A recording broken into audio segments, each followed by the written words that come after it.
Khan sir फरार हैं। Police की कई टीमें खान सर को ढूंढ रही हैं। खान सर की कोचिंग के बाहर भी भारी फोर्स तैनात है और छात्रों से लेकर उनके करीबियों तक से पूछताछ की जा रही है, क्योंकि फायरिंग मामले में खान सर का दाव उल्टा पड़ गया है। जो खान सर खुद को पीड़ित बता रहे थे, अपने कोचिंग पर फायरिंग होने का दावा कर रहे थे, आज मामले में वही सबसे बड़े दोषी दिख रहे हैं। उन्हीं के 2 गार्ड्स गिरफ्तार किए गए हैं। दोनों के हथियार जब्त कर लिए गए हैं और अब खान सर पर भी गिरफ्तारी की तलवार लटक रही है।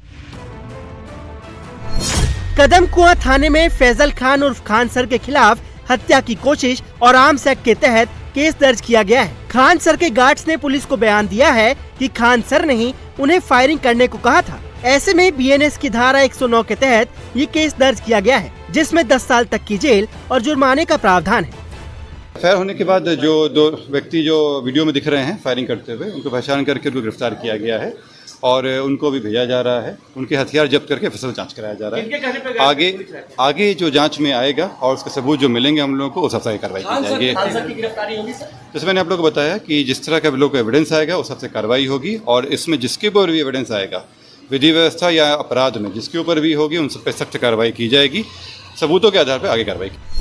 खान सर की मुश्किलें इसलिए भी बढ़ती दिख रही हैं क्योंकि उनकी गिरफ्तारी के लिए टीम का गठन कर दिया गया है। सूत्रों का कहना है कि खान सर की गिरफ्तारी की जिम्मेदारी डीआईयू को सौंपी गई है और जल्द से जल्द खान सर को पकड़ने के ऑर्डर दिए गए हैं, क्योंकि पुलिस को खान सर के खिलाफ पक्के सबूत मिल गए हैं। हालांकि खान सर अचानक गायब नहीं हुए हैं। शुक्रवार को सुबह खान सर कोचिंग सेंटर पहुंचे थे। उन्होंने क्लास भी ली थी, लेकिन छात्रों को पढ़ाने के बजाय खान सर क्लास में अपनी सफाई के सबूत पेश कर रहे थे। बच्चों को पॉइंट बाय पॉइंट समझा रहे थे कि कैसे उन्हें फंसाया जा रहा है और छात्रों को इसके खिलाफ आवाज उठानी चाहिए। जब तक पुलिस नहीं आई है तब तक एक बॉडीगार्ड को क्या करना चाहिए? क्या वो किसी आदमी के ऊपर फायरिंग किया है? क्या वो चोरों की तरह छुप के फायरिंग किया है? क्या सीसीटीवी कैमरा या किसी इंसान से छुप के किया है? बॉडीगार्ड के पास लाइसेंस मिला है, उसका काम क्या है? किसी इंसान को मरते मत छोड़ो, ये बेचारा मर जाता, क्या इस पे माला चढ़ने का इंतजार करे या हवाई फायरिंग करेगा?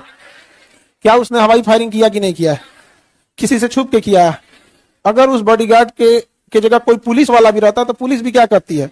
हवाई फायरिंग करती है। जैसे पुलिस आ गई है, बॉडीगार्ड का काम खत्म हो गया। ये लोग कहा है कि खान सर के ऊपर माला चढ़ जाए, फोटो पे क्या चढ़ जाए? माला। यही तो चाहते हैं लोग। अरे पागलों, मेरे भाई लोग, एक बात बताए यार, वो हमला किसके ऊपर करने आया है? हमारे ऊपर। दिन में आएगी रात में? रात अकेले आए, ग्रुप में पथराव किया कि नहीं? गोली चलाए कि नहीं चलाए? गार्ड को हथमारा किया कि नहीं किया? क्या एफआईआर भी नहीं करें? सेल्फ डिफेंस की फायरिंग, चूंकि पुलिस लेट से पहुंची थी। खान सर छात्रों को समझाने में लगे हैं कि सेल्फ डिफेंस में फायरिंग की गई है। हालांकि ये बात उन्होंने उस रात नहीं बताई थी जिस रात फायरिंग की घटना हुई थी। उस रात तो खान सर ने सीधा आरोप लगा दिया था कि 8 से 10 राउंड फायरिंग की गई है और वो फायरिंग ज्ञान बिंदु कोचिंग सेंटर के मालिक ने करवाई है। अभी इन लोग का बस यही है कि इतने कम फीस में नहीं पढ़ाया जाए और इतने हजारों संख्या में जो रिजल्ट आता है, पूरी तरह से इतनी गोली चलाने लगे। 10 मिनट में ऐसा लगा कि जैसे अफरा तफरी होके रख दिया। यहाँ पर 8-10 राउंड तो हम देखे हैं। यहाँ पे 8-10 राउंड हम देखे हैं। खान सर ने छात्रों को जो समझाया उसका असर तुरंत दिखा। छात्रों ने खान सर के खिलाफ एक्शन का विरोध किया। तर्क वही दिए जो खान सर ने क्लास में पढ़ाए थे। छात्रों ने खान सर को निर्दोष बताया। जैसे उनका गिरफ्तारी हुआ, उनका लड़का आंदोलन किया, वैसे हम लोग भी शांतिपूर्वक आंदोलन करेंगे। उनका अगर गिरफ्तारी होता है तो आप ऐसे कैसे कह देंगे कि आप हमारे घर पे आए, ईंटा पत्थर मारे, अब हम अपने बचाव के लिए अपना लाइसेंसी गन से, जो कि वो भी पूरा सामने लोगों के सामने वो भी एयर फायर कर रहा है। आप लोग बोल रहे हैं कि फायरिंग किया। फायरिंग कब हुआ है? आप हमको मार के गए तब ना हम आपको डराने के लिए हम किए हैं। सर को पता नहीं था ना, लेकिन बाद में जब वीडियो सामने आया तो ये भी तो सच्चाई हुआ, जहाँ जिस पे इल्जाम लगा उसका स्टाफ भी था उसमें। ये तो था ना, हुआ ना वो पुष्टि। जब उसका स्टाफ था तो वही हो सकता है। सामने से आगे वो सब तोड़फोड़ किया तो मान के चलिए इसका मुड़ी उड़ी फूटा तो मतलब हम लोग करेंगे नहीं। तो गार्ड काय के लिए रहता है? सुरक्षा के लिए नहीं रहता है। तो किसी के फायर थोड़े किया है, ऊपर फायर किया है जो सब भाग जाए। दूसरी तरफ ज्ञान बिंदु कोचिंग सेंटर के छात्र भी लगातार रोशन सर की रिहाई की मांग कर रहे हैं। प्रदर्शन कर रहे हैं छात्रों का कहना है कि मामला पूरी तरह से साफ है कि रोशन सर को फंसाया गया है और खान सर के कहने पर ही उनके गार्ड्स ने फायरिंग की थी। सर बहुत ज़्यादा ही अच्छे हैं, उन पे गलत इल्जाम लगाया गया है, खान सर खुद करवाए हैं ऐसा। रोशन सर को रिहा किया जाए क्योंकि वो झूठा केस में गया हुआ है और झूठा केस में इतना दिन तक रखना सही बात नहीं है। और सीधी सी बात है, साजिश के तहत फंसाया जा रहा है रोशन सर को। और सच्चाई ये है कि खान सर खुद से करवाते हैं वहाँ पे ये सब चीज। खान सर जो अपना अति फेम बटोरने के लिए ऐसा कर रहे हैं ना, ये बहुत गलत है, बहुत लॉस हो रहा है। देखिए ये बिहार है, यहाँ से अंग्रेज को खदेड़ दिया गया, हुमायूं के अफगानिस्तान तक खदेड़ा गया शेर शाह सूरी के द्वारा। उसको हम लोग अगर मिल जाएंगे ना तो देवरिया तक खदेड़ देंगे। जो गुनाह किया है वो बाहर है और जो गुनाह नहीं किया है वो बेवजह भी जेल में है। अभी खान सर ने गोलीबारी की बात की है, खुद उन्होंने गोली चलवाया और सारे इल्जाम रोशन सर पे थोपे और उसको अंदर कर दिया। और इसलिए बात है, हम लोग सोचते हैं कि जल्दी से जल्दी उसको रिहा किया जाए। एक ही डिमांड है कि जेल का ताला टूटेगा और रोशन सर छूटेंगे। ये पूरा बवाल पोस्टर को लेकर खड़ा हुआ था।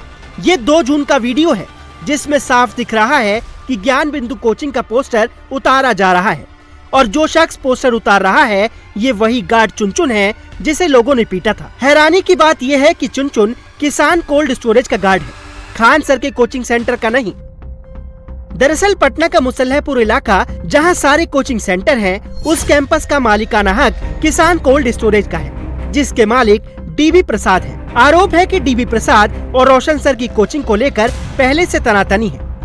वो खान सर के साथ मिलकर ज्ञान बिंदु कोचिंग को हटाना चाहते हैं और ये बात तब सही साबित हो गई जब एक और सीसीटीवी फुटेज सामने आया जिसमें ज्ञान बिंदु कोचिंग का पोस्टर हटवाने का ऑर्डर खुद कैंपस के मालिक डीबी प्रसाद देते दिख रहे हैं।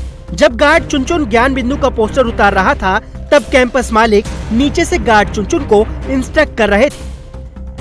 पूरा मामला छात्रों के भविष्य से भी जुड़ा है। ऐसे में आईजी ऑफिस में पुलिस की हाई लेवल मीटिंग हुई। पुलिस ने छात्रों से अपील की कि वो किसी भी कोचिंग सेंटर के बहकावे में न आए। हालांकि देखना होगा कि अगर पुलिस खान सर को गिरफ्तार करती है तो छात्र क्या करेंगे और Patna police law and order को कैसे मेंटेन करेगी।